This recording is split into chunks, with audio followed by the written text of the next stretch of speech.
Sveiciens no pilsētnieka laukos. Šodien tāda skaista pavasarīga diena un nolēmu, ka īstais mirklis ir ierakstīt kādu video, kas ļoti daudziem līdzīgiem kā es noderēs. Proti, mēs runājam par lauksaimniecības darbiem. Un šajā ziņā man arī ir milzīga pieredze. Sākumā mēģināju te visu ar saviem spēkiem, ņēmu lāpstu, ņēmu aiz sevis vilku arklu, tad no kaimiņiem ņēmu motobloku, respektīvi. Un tā lēnā garā mēģināju saprast galu galā, ko man no tehnikas vajadzētu, lai man tie zemes darbi vieglāk ietu. Līdz ar to pavadīju diezgan daudz laika internetā, tikos ar dažādiem traktoriņu tirgotājiem, runājos ar meistariem, līdz beidzot nonācu pie secinājuma, kā man vajag mini traktoru. Un lūk, tie veči, kas ir tēmā, tie visu paši zina. Bet tie, kuri vēl nezin, varbūt šī informācija noderēs izvēlēties kaut ko līdzīgu tādu, kā izvēlējos es, kas varētu palīdzēt saimniecības darbos. Proti pavasaris tuvojās, saulīte silda un tūlīt visi dosies uz dārziem, uz lauku mājām strādāt. Jo galu galā mēs taču gribam rudenī novākt kādu ražu. Nu ko, tagad dosimies vispirms pie interneta un tad brauksim uz Latgali. Nu ko, kā jau jebkurš mūsdienās, kā rodas jautājums, tā slēdz iekšā internetu, jo tur pārsvarā ir atbildes uz visiem mūsu jautājumiem. Un, protams, ka mēs sākam domāt par kaut kādu lauku tehniku, tad mēs metamies iekšā internetā. Nu, visdrīzāk, es vismaz tā daru, es eju SSA, kurā mēs varam redzēt, kāda tehnika apmēram tirgu ir, cik viņa maksā, ar ko viņa atšķirās un tā tālāk. Nu, lūk, atverot SS, mēs redzam, kad ir traktori piedāvājumā lietoti un jauni, lielā daudzumā, un arī sētās apkārt mēs redzam, kad ir tomēr kaimiņiem daudz sētā stāvošu traktoru, un pārsvarā tie ir vecie padomju laika Belarusi. Neviens jau nesaka, ka viņi ir slikti, bet man šķiet, viņi ir tik veci un tik smirdīgi. Tas ir viens otrs, tur ir jābūt tomēr speciālistam, vai vismaz tev jābūt ir draugiem, kuri māk šādus remontēt, kur zina, kur rezerves daļas dabūt, un manuprāt, ar viņiem ir liels problēmas, ja viņas nekopit īpaši. Līdz ar to sāk skatīties kaut ko citu. Pievērs uzmanību motoblokiem. Jā, motobloki, sākot ar tādiem, ka tu vari iet turēt viņus, līdz ar tādiem, uz kuriem tu vari apsēsties pats un pārvadāt pat nelielas kravas pa saimniecību. Bet tie arī sākās apmēram no 1000 eiro, apmēram tā, es domāju. Un parunājot ar čaļiem, viņi saka, tomēr, tas kaut kur ir laba lieta, bet viņi diezgan bieži lūstot, respektīvi atrunāja man no tā. Līdz ar to Belarusu mēs varam tur, es nezinu, dabūt pa 1000, pa 1500, bet kurš viņu tagad davedīs līdz kondīcijām, kurš viņu apkops visu laiku, lai viņš ietu? Tāds ir jautājums. Līdz ar to es no Belarusa atteicos, zinot savus spējas mehānikā. Plus man teica, ka viss uzkabs ļoti dārgi sanākšot beigās, lai es viņu varētu nokomplektēt savām vajadzībām. Un lēnā garā mani pārvirzīja uz mini traktoriem. Tā ir pavisam tāda priekš manis neredzēta tēma, un es kā viņā ielīdu iekšā, tā ir tur pazudu, jo tur īstenībā ir tāda izvēle un tādi dizaini, respektīvi man ļoti interesē, un es parunājoties ar večiem, viņi teica, krāj naudu, ņem tādu un nebūs tev bēdu. Līdz ar to ejam iekšā tātad SSA.com, kravas automašīnas, traktori, mini traktori. Un šeit ieliekot pēc cenas, piemēram, sākumā te ir kaut kādi bribambasi, un te mēs atnākam jau līdz pirmajiem mini traktoriņiem. Te ir tādi, respektīvi pāris tūkstoši, es domāju, tur drīzāk viss sāk kustēties kaut kur no trīnīša, jā. Te ir TZ, te arī kaut kādi mazie Belarusi vecie, vēl ir pa divīti MTZ. Reku Kubota pirmā parādās, tikai ar vienu tiltu piedziņu, paveca 2800 eiro. Proti, ap trīnīti tas viss sākās, un Te nu sākam ķert pie galvas un mēģinam saprast, kāda tad mums vajag, cik liela mums tā saimniecība, kādas mums ir tās vajadzības, un tad skatīties, cik galā mūsu sapnis izmaksā. Nu, redzam, ka lētākie ir viens ir tas, ka viņiem ir tikai viena tilta piedziņa, otrs parametrs ir tas, ka viņiem ir zirgspēki, jā, tātad kā jau jebkuram dīzelim. No sākot es redzu ar 11, 12, 13 zirgiem, 14, 15. No apmēram tā, un te atkal nonākam pie jautājuma, kāpēc viens mazāk zirgu maksā 3,5, un otrs pāris zirgu vairāk, viņš jau maksā jau vairākus simtus vairāk. Galu galā, cik tas zirdzīgu man vajag? Nu, rezultātā parunājot ar pārdevējiem, viņi man kaut kādīgi sāk visi lēnā garā noskaņot uz to, ka man vismaz 20 zirgus vajag, jo manas vajadzības tomēr nav tikai dārziņu uzraktur un tam līdzīgi, bet man ir arī pāris hektāri, kurus vajag nopļaut, aitām, teiksim, zālīti, otrs ir, protams, atvest varbūt kādu smagumu, kādu malkas pagali no upmalas. Nu, respektīvi, man pateica tā, ņem 20 un tev viss būs labi. Jo jā, man ir vēl viena ļoti smaga tēma, kas man, kremt. Tā ir izbraukšana no manas saimniecības uz lielāku ceļu. Proti tā ir pret kalnu un ziemā, kad viņa aizputina, tad dabūt kādu, kas man viņa iztīra liels problēmas. Tāpēc es katru reizi, kad dusmojos par to, man galvā nāk doma, ka nevajag dusmoties, bet vajag darīt visu, lai tu pats pārņem savu saimniecību savās rokās un vari droši, kā teikt, iztīrīt ceļu tad, kad tev vajag, nevis gaidīt palīdzību nezinu kurienes. Līdz ar to 20, jā, tas varētu būt apmēram tas, kas man bija vajadzīgs. Varbūt jums arī pietiks nelielam saimniecībām mazāks. Skatāmies, cik tam mums sāk, 20 ar cik mums apmēram ciparu sākās, kur ir 5000, jā, 5000. Tas ir traģiski, jā. Liekas, ka dzīvošu laukos, te viss vispār neko nemaksās, viss būs pa kapēkām, bet kā tu sāc kaut ko nopietnāk skatīties, tā tu saproti, ka tā ir lauka tehnika, viņa ir speciāla tehnika, un pa brīvu neviens nedos. Paldies Dievam, man ir, kā teikt, tāds atbalsts no savas Latgales dzimtas, pateicoties kuram es varu šādu aparātu jau skatīties, mēģināt iegādāties. Par iegādu runājot, es arī no rudens jau par to interesējos, un sākotnēji es biju pat aizbraucis jau satikties tur pie Cēsīm. Minitraktori.lv, tātad viena no tirgotājiem, ar kuriem es iepazinos, pastaigāju, paskatījos, lai vismaz vizuāli saprastu, kādi tie traktori ir, kā viņi atšķirās, parunājos. Un tālāk jau pēc interneta mēs redzam, kad ir arī Latgalē, ir arī Jelgavā.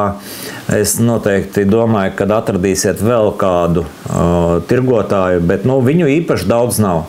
Tātad man ir doma tāda, ka ar šiem te dažiem video es varētu pievērst uzmanību minitraktoru tēmai, un otrs jums palīdzēt gan tirgotājiem, kas atrodas dažādos reģionos, gan arī pircējiem, jo galā, ja jūs dzīvojat Jelgavā vai jums ir baigi vajadzīgs spērties uz Latgali, uz Aglonu, piemēram, ja jums tur patās ir tirgotājs vai no Vidzemes skriet uz citu pusi. Daudz jau man uzreiz saka, ko tu tur ampelējies, tev jau leiši ir blakus, tie jau ir spicie čaļi, tiem jau cenas būs zemāks. Jā, piekrītu, es redzu, ka ir arī no lēšu puses piedāvājumi, un tur tiešām ir tādi garšīgi piedāvājumi, bet man ar lēšiem negribās čakarēties. Tā tomēr ir cita valsts, ja, tepat pāri upē, bet tie ir citi cilvēki, un galu galā man gribās sadarboties ar vietējiem, kā teikt, dot viņiem iespēju kaut ko notirgot un nopelnīt, un arī pašam, kā teikt, nodibināt attiecības ar pārdevēju, kurš man vienmēr palīdzēs vajadzības gadījumā, un arī tie cilvēki, kas pārdod, viņiem ir arī mehāniķi, kas spēj šos te traktorus dabūt pie dzīvības, ja ar viņiem kaut kas notiek. Jā, tā būs noteikti atkal paralēlā vēl viena tēma, kas visus uzkarinās. Mēs tomēr nepērkam jaunas traktorus, jauna maksā, tur nopietnāku naudu, jā. Mēs lietotus pērkam Japāņus, atvestus, lietotus, kas ar viņiem būs, kas ar rezervas daļām. Un cik viņi mums strādās, jā, vai nebūs tā, ka mēs viņus te, iedarbinām, pabraucam pusstundu un tinkš un gatavs motoram kaut kas. Respektīvi, pārdevēji man ir pārliecinājuši, ka tas nav tik traki. Šie traktoriņi ir gan izturīgi, gan labi Japānā konstruēti. Un viņiem ir gan rezerves daļas, gan arī čaļa spēja ar viņiem tik galā, tā kā tur nekāda problēma nav. Tā kā jāmet krusts un jācer, ka tevis izvēlētais traktors būs tas labākais. Jā, tuvojos Aglonai, un te ir pavisam cits gada laiks. Tā ir ziema. Aha, te piedāvā palīgu. Vai man vajag palīgu no Japānas? Izskatos, ka es esmu pareizā vietā.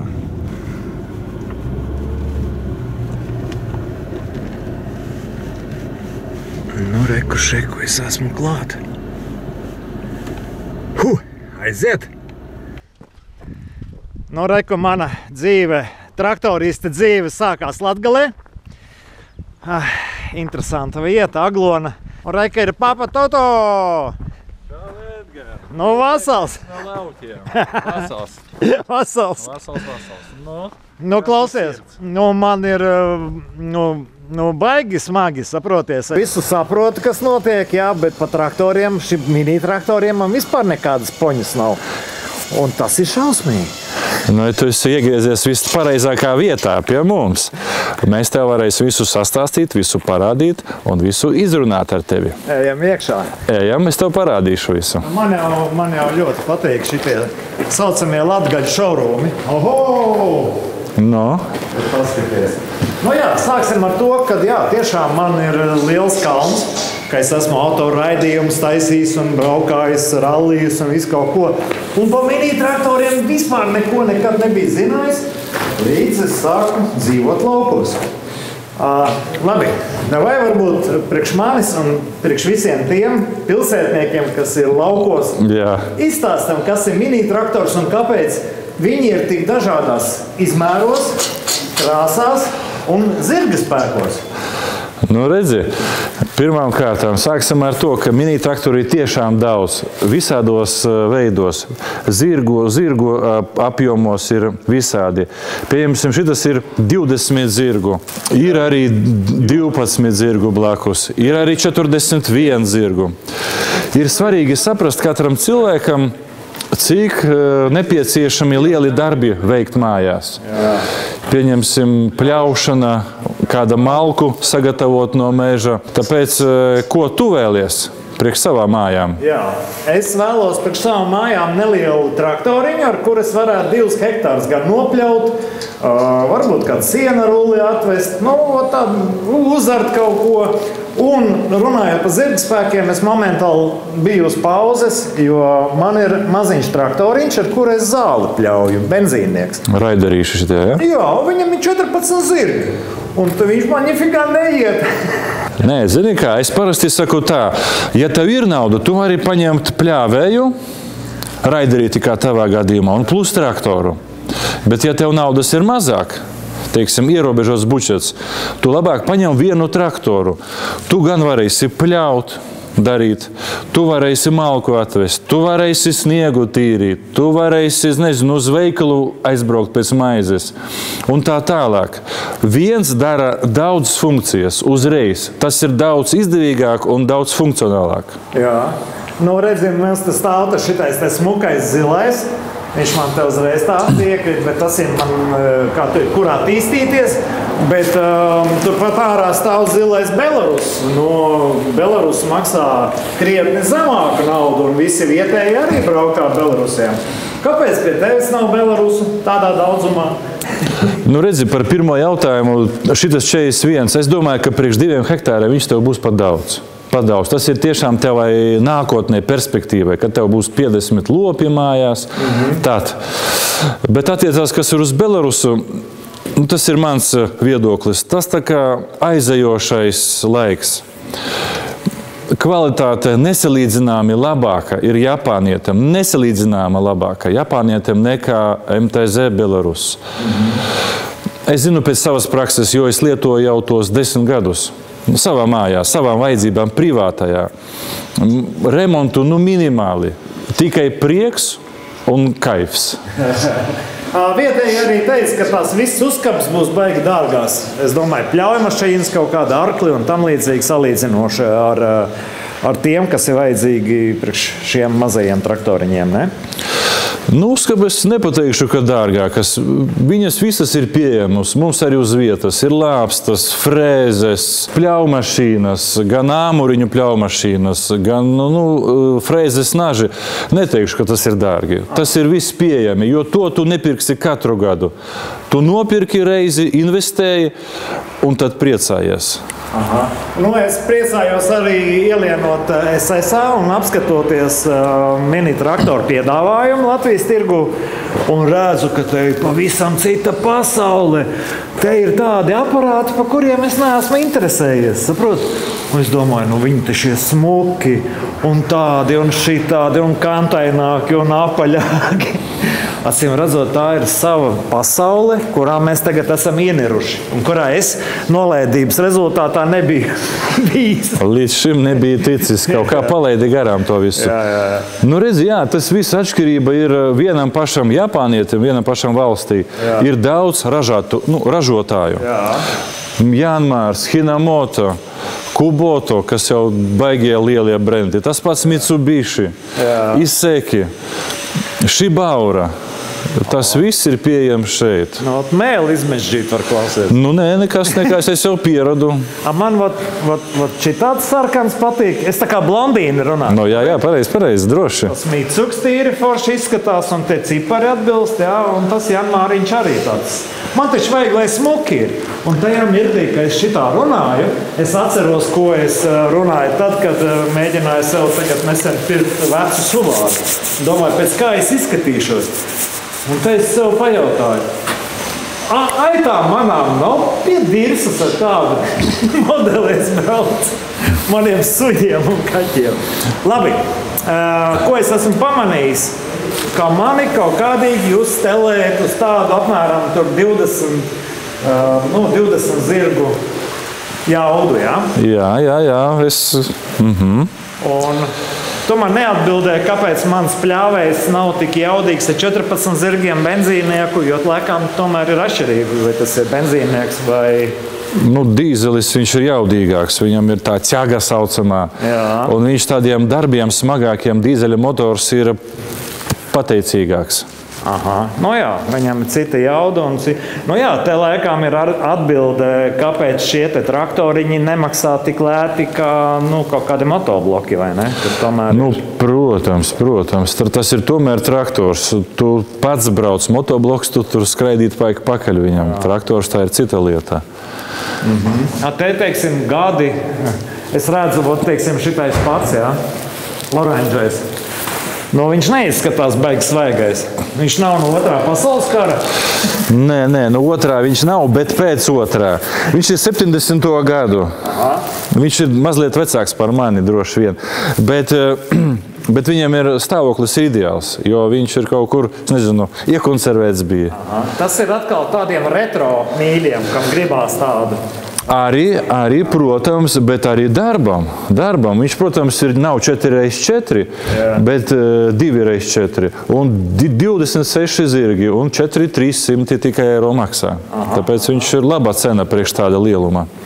Acīm redzot, te katram ir jābrauc kā man uz konsultāciju, un tas jāstaigā un jāskatās un jāpiemeklē tas, kas ir tiešām vajadzīgs, vai ne? Droši. Parasti, lai cilvēki zvana man, un mēs runājam, izrunājam ar katru atsevišķi, piemeklējam, piemērojam to, ko variantu.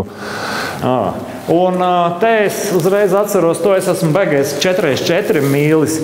Un man kādreiz čaļi teica, ka tu uzkāpsi uz kvatras, tu vairs no viņas nenokāpsi. Tas ir pierādāms, un arī traktoriņi man šķiet, ka vajag pilnpiedziņas. Bet tev ir gan tāda, vai ne? Jā, protams, lielākā daļa ir 4x4, bet arī ir mums, kas bez priekšām velkoši arī ir. Respektīvi, tas nav tik ļoti būtiski, jā? Nē, tas ir būtiski.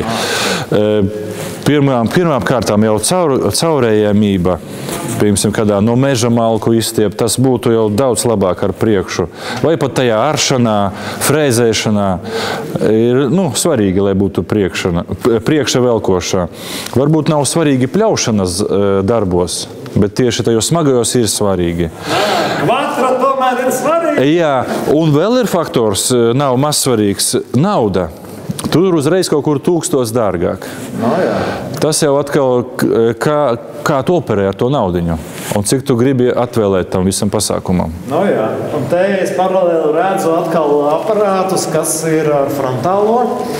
Un tur man sieva uzreiz teica, mums vajag tur ķīpas kādreiz, tur vienu ķīpu aizvest vai otru, bet es apstījos SSA apmēram, kā sadārdzinās tas traktors. Tas laikam arī ir jāpārdomā, vai tev viņu tiešām vajag dēļ vienas ķīpas gadā, vai tev ir tomēr vairāk kaut kā. Tieši tā. Tu jau savu budžetu jāpieskaņo pie tā, ko tev perspektīvā gribi darīt ar to aparātu. Protams, universālais iekrāvējs, kā šitam traktoram, tas ir, man liekas, ļoti laba manta. Bet, jāsaprot, vai tev to būs vajadzīgs, vai tev tas būs vajadzīgs. To mēs laika gaitā sapratām. Jā. Ar šitien jau tev ir kaut kāda dīvaināka aparāti, jau tādi vairāk uz iekraušanu, jā? Jā, iekrāvējs, frontālais iekrāvējs. Tas vairāk jau tādiem lieliem zemniekiem un tādām lietām. Jā. Kā tu viņus vari izmakšķerēt? Tu viņus no Japānas makšķerē ārā? Jā, man ir cilvēks Japānā, kas lasa. Man par katru traktoru atsūta piedāvājumu. Es izvēlos labākos variantus un liekam konteinerā un braucam pa jūru uz šejieni. Respektīvi, tas pats ceļš, kādu es izbaudīju ar savu Audi. Jā, tavs arī Audi, tur no Japānas. Tā ir mūsu traktori visi no Japānas. Un šitien jau ir agregāti, kā es saprotu, pļāvēji, vai ne? Pļāvēji ir 1,20 m, 1,50 m, 1,80 m. Sākās. Un arkliņi visādi, un vagotāji, un lāpstas ir viss kaut kas mums ir. Un Japāņu tačka arī. Tačka, jā. Nē, tās ir SSR tačka. SSR. Jā, ar autotirgotājiem man arī sanāca to Audi atzīt, un es sapratu, ka no Japānas tomēr ir diezgan droši pasūtīt braucamos, jo viņi ir diezgan labā kvalitātē, vai ne? Japāna, protams, ir skaistā kvalitātē, labā, drošā, jo es pats lietoju viņus 10 gadus privātām vajadzībām, un es esmu ļoti apmierināts, kā arī iesaku arī citiem to darīt. Jo man kā pilsētniekam uzreiz radās jautājums, tāda gada vai šitāda vai Janmārs vai Mitsuks kaut kāds. Kā ir ar rezervas daļām? Un ko es darīšu, ka man kaut kas nobruks un man teiks, vecīt, tagad brauc uz Japānu un meklē. Nē, zini, nav jau tie laiki. Agrāk, gadus 10, 11 atpakaļ, tas vēl nebija tik attīstīts viss. Tagad jau ir pieejams. Kaut kas analogs, protams, ir, kaut kas oriģināls, bet visu var pa lielam atremontēt. Un ņemot vērā to, ka tu vēl joprojām staigā un tavas acis nav zilas. Jā. Acīm redzot, tev arī nav tāds beigās pretenzijas, kas varētu nākt, nopērkt traktoru un nākt šodienā. Nē, godīgi ar tām acīm nav problēma, jo bija viens gadījums pagājuši gadu. Man viens cilvēks ņēma Janmāru 26 zirgu un pēc 3 dienām zvana. Kaut kas ar sajūgu. Es saku, nav problēmu, veic šurpu. Detaļas uz tevis, darbs uz mums. Samainījām, viņš priecīgs aizbrauca. Respektīvi, neviens te nemētājās, kurš nebūtu dabūjis atbildes. Nē. Ja kaut kādas problēmas, visu var sarunāt, visu var izdomāt. Redz, kā mēs ātri izgājām cauri. Pirmajai reizē tīri forši. Redz, kā labi. Žēl, protams, ka tu man atrunāji no tā ar kandišku tur un mūziku, bet tas ir attīstībai. Nē, redzi, tev mašīna par mazu viņu vest. Jā.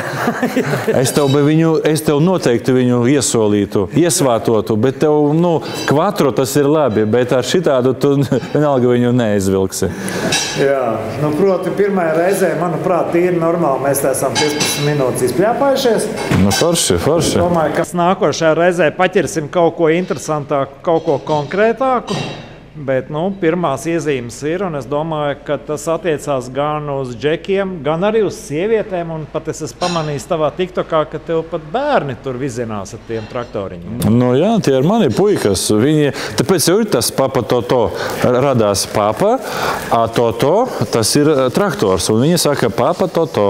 Tāpēc viņi jau autori ir tā nosaukuma papa Toto. Nav tā. Tā kā ar papu Toto mēs padraudzēsimies kādu laiku. Es jums apsolu aizbraukt arī pie citiem novadu tirgotājiem, pie kā es esmu bijis gan Jelgavā, gan Priekuļos.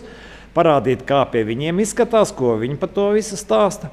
Un, manuprāt, šitā tēma varētu būt tāda, kuru varētu iekustināt Latvijā un kura varētu nest cilvēkiem daudz labumu. Un īstenībā es arī piebildīšu, ka šito video mēs taisam tāpēc, ka man vajag šādu traktoriņu, un man likās, ka baigi stulbi to visu uzzināt ir vienam, neko neuzfilmējot un neko nepadaloties ar pārējiem. Tā kā mēs mēģinam darīt labu lietu un gaidām no jums reakcijas. Rakstiet savos komentāros, kas jūs vairāk interesē, par ko mēs varētu jums pastāstīt, un mēs tā arī darīsim. Tikai noteikti tagad finālā visi gribēs zināt, ar kādu traktoru es šodien no šejienes aizbraukšu. Bet es būšu riebīgs. Es atstāšu to nākamajai sērijai, lai jūs atkal ieslēgtu un redzētu, kur no šiem galu galā papa Toto man ieskapēja. Līdz nākamajai reizei. Čau! Čau!